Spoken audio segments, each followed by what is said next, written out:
যখন আমাকে খোঁচা দিয়েছে, আমি কয়েকটা প্রশ্ন বাংলার মানুষের কাছে তুলে ধরতে চাইছি এবং সর্বোপরি তৃণমূল কংগ্রেসের কাছেও তুলে ধরতে চাইছি। এর উত্তর দিতে হবে। আমরা জানতে পেরেছি বেশ কয়েকজন এমপি পার্লামেন্টে অনুপস্থিত ছিল। তাদের বিরুদ্ধে তৃণমূল কংগ্রেস দলগতভাবে কি ব্যবস্থা গ্রহণ করছে, কি নোটিশ পাঠাচ্ছে, কি শোকজ করছে, তাদের বিরুদ্ধে কি অ্যাকশন নেবে, সেটাও পাবলিক ডোমিনে দিতে হবে এবং কি নিচ্ছে সেটাও যেন জানানো হয়। দ্বিতীয় হচ্ছে, যারা পার্লামেন্টে উপস্থিত ছিলেন, টোটাল আমরা যতটুকু জানা আছে পার্লামেন্টে দুটো কক্ষ মিলিয়ে, লোকসভা রাজ্যসভা মিলিয়ে তৃণমূল কংগ্রেসের এমপির সংখ্যা প্রায় 42টি। এই 42 জনের মধ্যে কতজন ভোটাভুটিতে অংশগ্রহণ করেছে এবং যারা ভোটাভুটিতে অংশগ্রহণ করেছে কতজন ওয়াকফ সংশোধনী বিলের বিরুদ্ধে ভোট দিয়েছে না অন্য কোথাও ভোট দিয়েছে, সেটাও পাবলিক ডোমিনে পাবলিশ করা হোক, অর্থাৎ জনগণের সামনে তুলে ধরা হোক। তাহলে দুধকে দুধ পানিকে পানি হবে। নাহলে এই ধরনের ঘটনা ঘটতে পারে যে উপস্থিত ছিল ভোট দানের সময়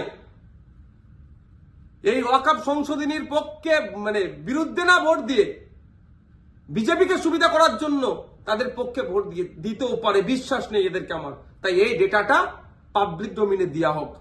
আর 3 নম্বর যেটা, যে 2021 সালে এমএলএ বিধানসভা নির্বাচনের সময় বলেছিল বিজেপিকে আটকাতে হবে, ভোটটা আমাদের দিন তৃণমূল কংগ্রেস।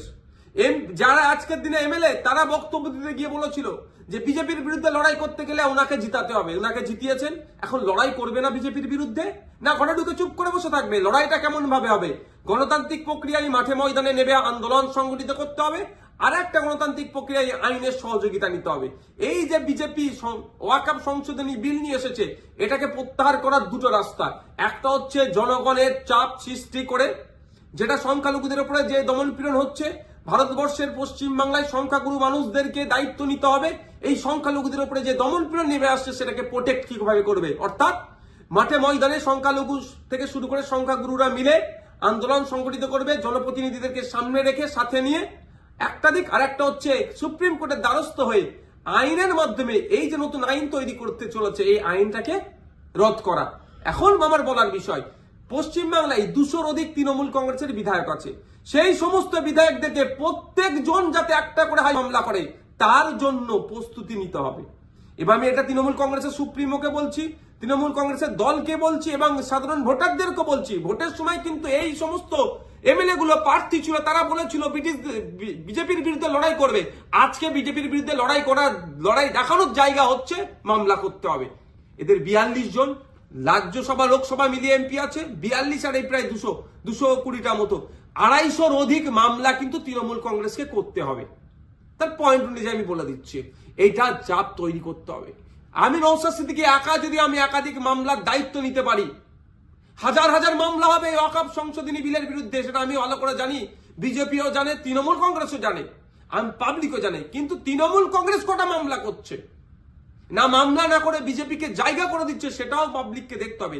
ভোটার যারা ভোট দিয়েছিলেন 2021 সালে, যারা ভোট দেননি তৃণমূল কংগ্রেসকেও, কিন্তু আপনার জনপ্রতিনিধি যারা এলাকায় আছে তাদের কাছে তুলুন আওয়াজ যে আপনাদেরকে মামলা করতে হবে।